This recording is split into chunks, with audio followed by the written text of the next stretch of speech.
Toro. 2x2, 350 plus cubic inches of twisted steel and sex appeal coming through turns 1 and 2. The 13 gets loose, really makes everybody check up as they're having to go back down into turns 3 and 4. And Daniel Wilk is going to lead lap number 1. I cannot believe they made it all the way through that lap.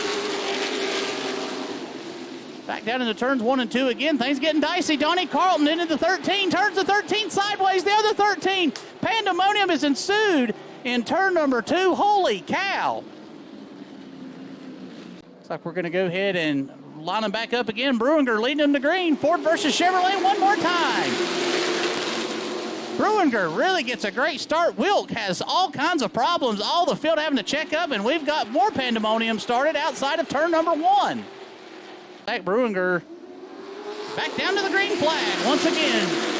Ford versus Toyota. Up front, Bruinger able to clear the 13, but he battles back hard on the outside, and here comes Walter Jenkins to the party. He looks down on the inside and not able to make anything happen just yet, and Pandemonium still beating and banging all the way back through the field here, almost 3 wide out of turn 4. You know, those guys at Jason Smith Racing, they're always bringing great pieces to the racetrack, so very surprised they've had so much trouble, but just a testament to their race team and their resilience that they're able to work their way back forward. And we've got a spin in turn 3. And Zach Bruinger leading them back to green here at Hickory, and he will clear the 13 machine and dive off back down into turns 1 and 2. Look at Daniel Wilk. He has passed Walter Jenkins. Looks now to try to get a 2-for-1 sale through 3 and 4 right here as he pulls up on the back bumper of Ethan Tobo.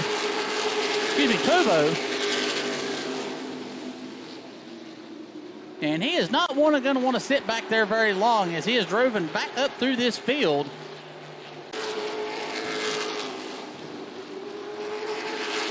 Our diamond season has certainly put on some great racing. And we got another wreck over here in turn 4. Trouble. The 32, Justin Perry, involved again with the 43 of Kenneth Pardue. On one more time. 2x2 back down in the turn 1 and 2. This is the closest restart we have had all night. Daniel Wilk high and tight on the outside of Zach Bruinger. Here comes the 13 and the 1 of Walter Jenkins to his outside. Wilk way wide this time out of turn 4 will allow Bruinger to draw it back up alongside. Now through turns 1 and 2 again as they all try to make it through. Everybody minding their P's and Q's at least for the moment. As Wilk noses out, now here comes Bruinger fighting back on the outside. Both cars loose out of turn 4.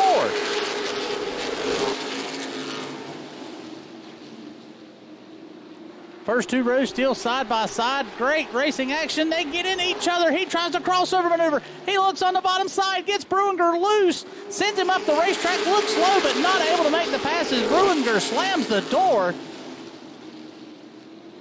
Man, what a race. Wilk trying hard. Loses the front nose of that race car out of turn 2. Tries to race him back down in the turn 3, but cannot get back to the back bumper. But here comes that 13 of Ethan Tobo.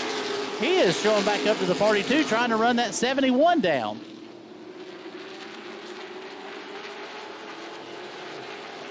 Back down to the turns 3 and 4 again. Here comes the 71 right up on the back bumper, really applying the pressure now as they go back down the front straightaway. And two different stories of how they're getting into turns 1 and 2, especially. The 55 taking out high arching line, really trying to saw off the corner.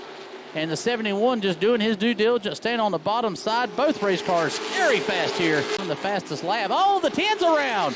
And that's going to bring another Carolina Cat caution out with just 4 laps to go.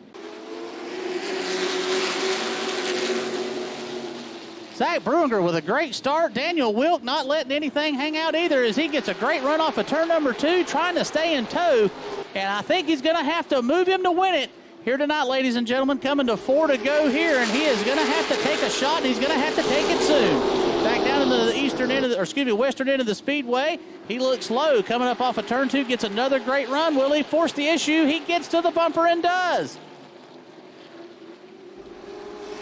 Looks down on the bottom side. Bruinger, he is not giving him an inch, but now he's looking low. He has got it in there on the bottom side. Is he going to get into him? Is he willing to move him? Is he willing to move his grandma to win this race? We're going to find out coming to 2 to go. Double popsicle sticks being shown by flagman Scott Herman, Daniel Wilk, Zach Bruinger, 2 young guns of the sport. Back down on the back straightaway once again.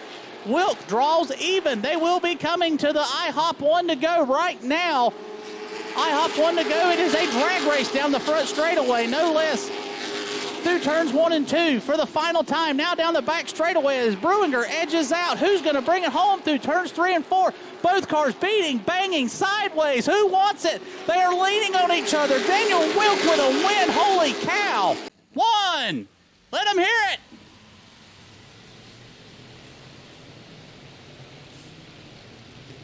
It's just like playing Wreckfest on Xbox, but it's here live at Hickory Speedway.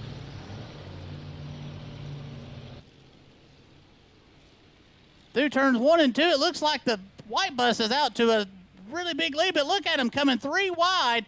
Tour of Destruction down on the inside. You can see this bus and all these others, plus more, on September the 27th, a little bit later in the upcoming month. Paramount Automotive Group, he's in the middle, trying to be he's the peanut butter in the sandwich, beating and banging through turns 1 and 2. Tattoo Studio on the inside looks like he's under power. Now the white van suffering a little bit. Brown van out front, Tour of Destruction on the way on the high line.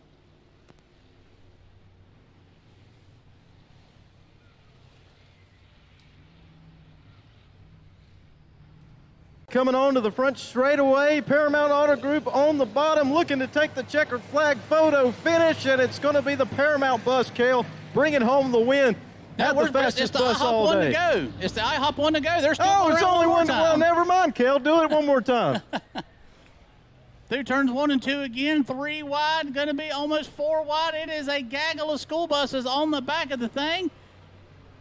Bub drafting right at the bottom of the racetrack as they come back into view, Bryce, and it's going to be a photo finish with Paramount edging out slightly. They're going to race 3, nearly 4 wide behind him. They're not going to be able to get there. The Paramount bus is going to take home the checkered flag. Green flag is out, and it is side by side, door banging all the way through turns 1 and 2. John Reynolds coming here. He came to Hickory with the horsepower this weekend. Holds high and tight on the outside, trying to run that 53 down. Still side by side after one time around.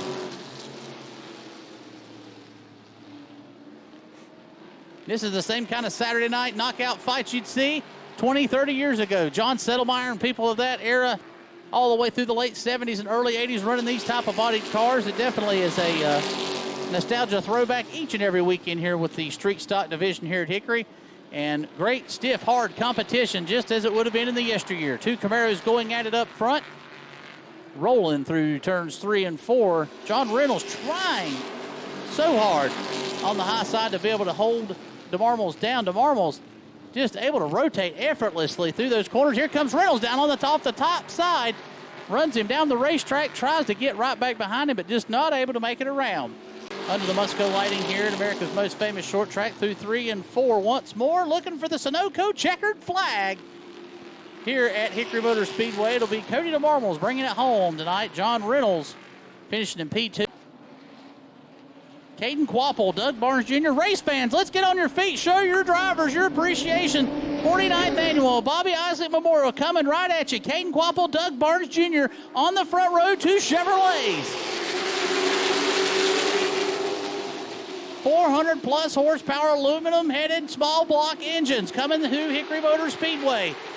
Caden Quapple with a narrow lead, about a quarter of a fender or so. But here comes Thomas Bean making the pressure behind him. Doug Barnes Jr., Michael Bumgarner. It is a gaggle of race cars coming down the front stretch. Here comes one Blaine Harrison out. 3 wide, 4 wide out of turn 2. Wow! Still 3 wide. Caden Quapple gets into Bumgarner. Bumgarner saves it. Still 3 wide. Helio Meza on the inside. Holy cow. Doug Barnes Jr., Thomas Bean trading blows out the front, trying to figure out who's going to lead this thing in the early going. Look at Thomas Bean. Power move on the outside in the X machine. Excuse me, .NET race car. And here's the battle for the lead. Looks like the 97 of Bumgarner chased him down. He's ready to go. Out of turn number 4, he's trying to shoot in on him. Got a fender on the bottom side. This could be the change right here. Lap number 55. Still going at it. 2 by 2 down the back straightaway. A Toyota and a Chevrolet. Down in the turns 3 and 4. Bean does not want to relinquish that lead. as Michael Bumgarner will lead that lap. Taylorsville, North Carolina's own favorite son here at Hickory. Coming through turns 1 and 2 for the final time. Smooth sailing away as he makes it through turns 3 and 4 and 12 degrees of banking to see the Sunoco checkered flag in the Leapfrog Landscaping late models here on Paramount Auto Group night at the races.